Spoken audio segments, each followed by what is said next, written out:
where you will find health solutions to set you free from the overwhelm of diet culture and frustration with the ever-changing health rules. Let's go beyond the calorie and diet dogma to equip you to be healthy through simple changes to real food, mindset, and lifestyle. Hey, I'm Jolene. I'm a nutritional therapy practitioner, wife, furry guardian, and non-bendy yogi. Like you, I spent years chasing skinny instead of health. I finally learned that I needed to take a holistic approach to health and give my body what it needed to thrive. So if you're ready to take back your health one simple step at a time for results that are undeniable, like more energy, improved mood, better sleep, and fat loss, this is the podcast for you.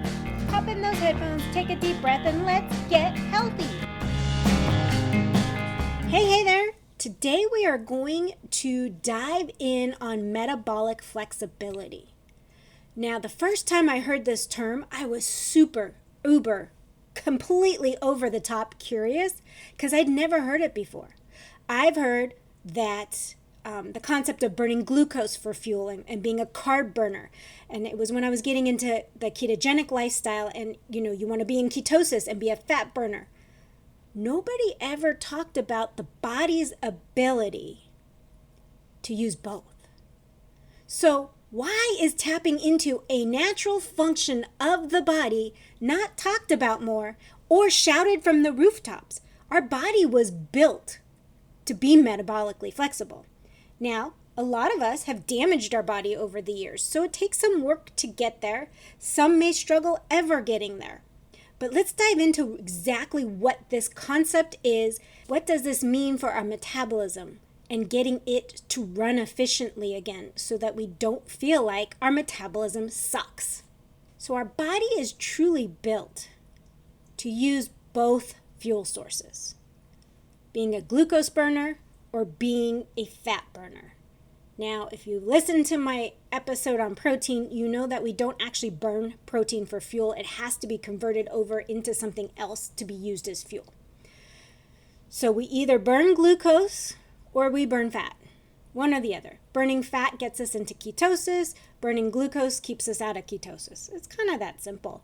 But our bodies are actually built or desires to fluctuate to whatever fuel source is readily available.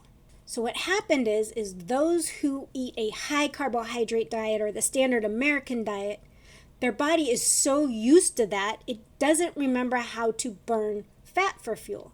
And those who have been in ketosis for a long period of time lose some ability to burn glucose for fuel or the ability to transition from one fuel source to the other. Very simple. Your body should do it at ease. Basically, it becomes two different competing fuel sources and we get stuck using one or the other when our body really should just fluctuate to whatever's there, whatever is available at that point in time.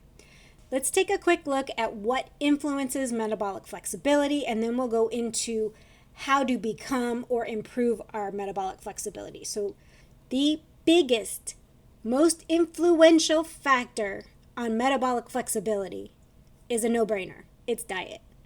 Whatever you put in your body dictates what fuel your body will be using. Some will use a combination. Some are real heavily on the carbohydrates and others are real heavy on fats and protein. That all dictates your body's ability to be flexible and what fuel source it uses.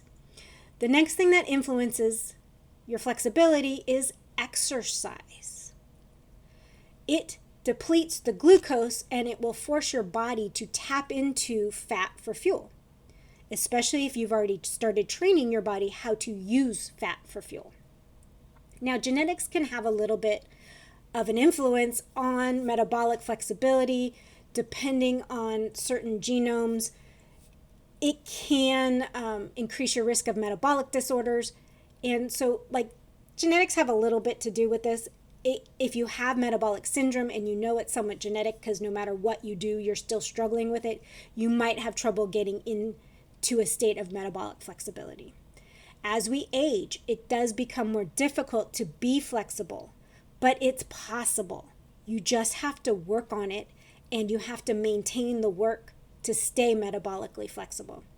Sleep affects every issue of your health. When you're tired, your hormones will produce some stress, which will produce the alert system for your body to produce more glucose. So it'll affect your metabolic state. It'll affect your flexibility in the metabolic realm. And stress. Stress, like sleep, affects everything again. Same thing. You don't want too much cortisol. It impairs our flexibility. So we want to get good sleep and limit our stress. It's the same things that influence everything. Your diet, exercise, genes, age, sleep, and stress. Now, I'm coming of an advanced age. I'm not that old, but age is a minute factor. You just have to realize that as you age, some things slow down, and it's up to you to work harder to keep the health going. So now, how do we become or actually improve our metabolic flexibility? Well, since diet has the biggest influence, let's start with that one. Teaching your body how to easily use and utilize fat for fuel. Those of you in the keto realm have already been working on this. Yay you. Those who aren't, you're going to have to lower your carbohydrates. You do not have to live in ketosis. But the amount of carbs we eat on a day-to-day basis prohibits our body from learning how to use fat for fuel because it always has an easy source for fuel. Now, when I say use fat for fuel, I don't mean that affects your weight loss. You still can burn fat and lose weight burning carbohydrates. It's just a better metabolic state and better for your overall health to learn how to burn fat for fuel.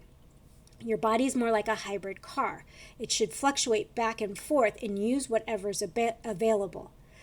Fat on your body is almost predominantly always available. Remember that. Most of us will always have at least 20% fat, some more.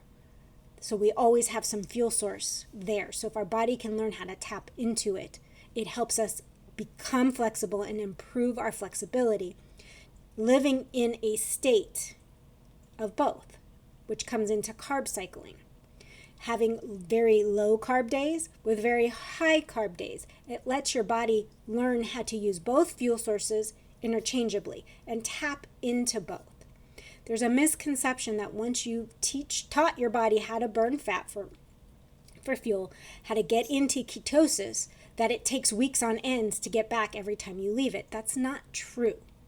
Well, if you're eating a bunch of junk food, it very well could be true, but if you're eating nutrient-dense foods and you're eating whole foods, your body will learn how to just go back and forth and in and out pretty easily.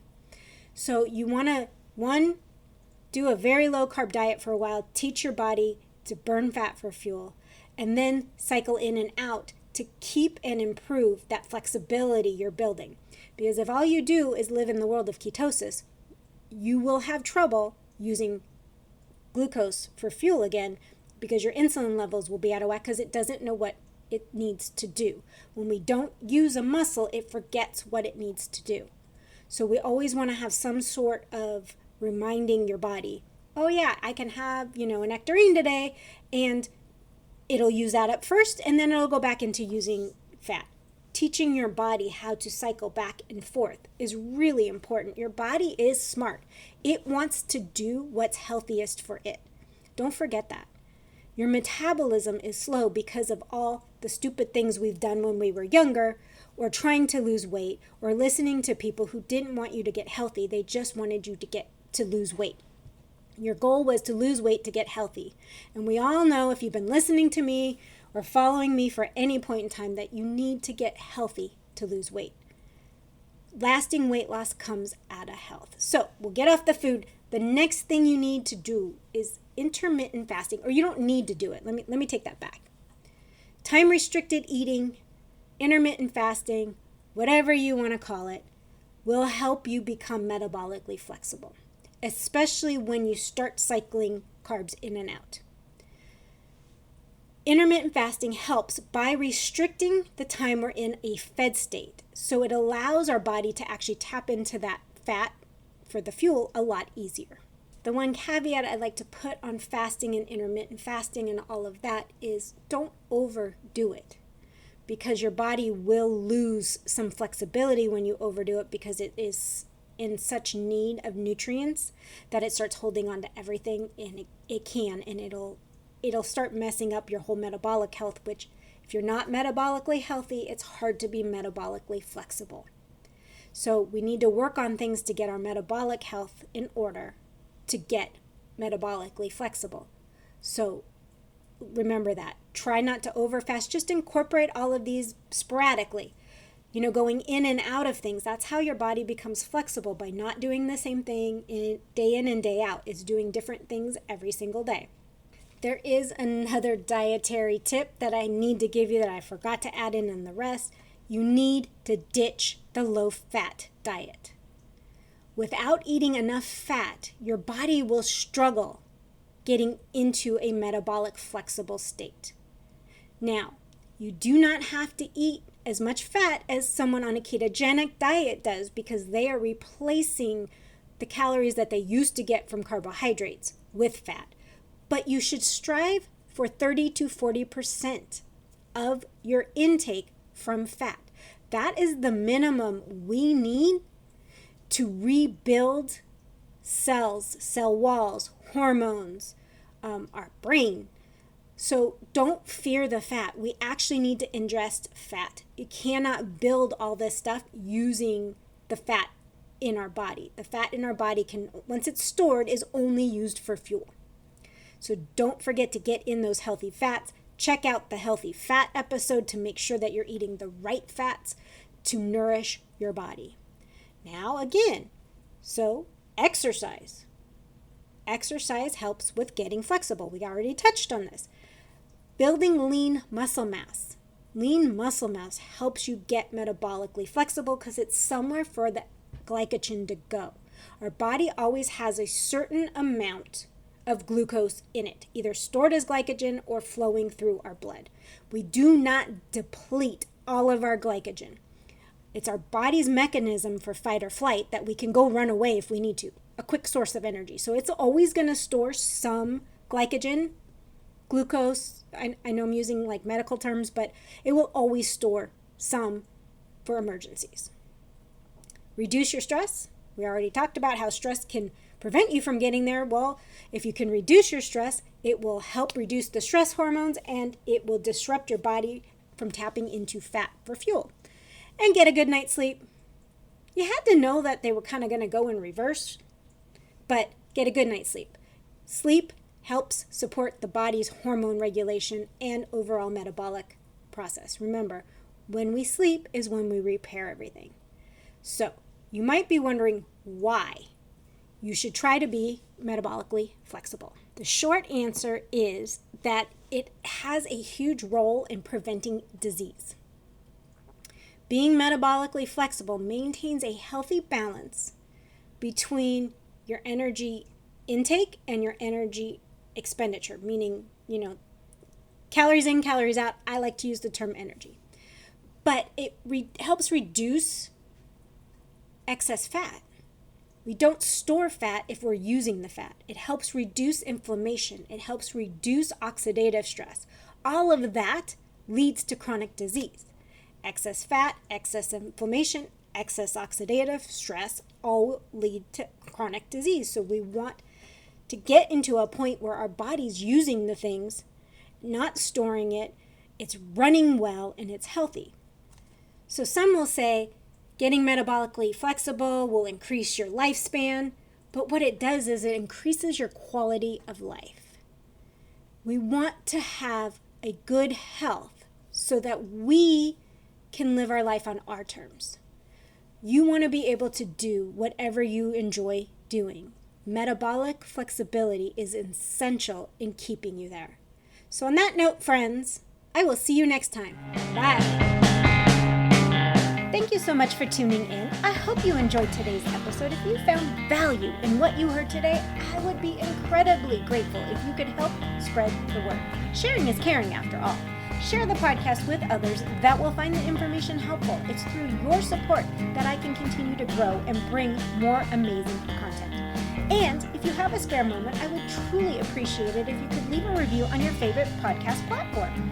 Your feedback means the world to me, and it also helps others discover my show. I read every review and take your suggestions to heart, so please don't hesitate to let me know what you think. Remember, you can stay connected with me by following me on Instagram or visiting the website at holistichealthmadesimple.com. I love hearing from our listeners, so feel free to reach out, share your thoughts, ideas, and even suggestions for future episodes. See you later.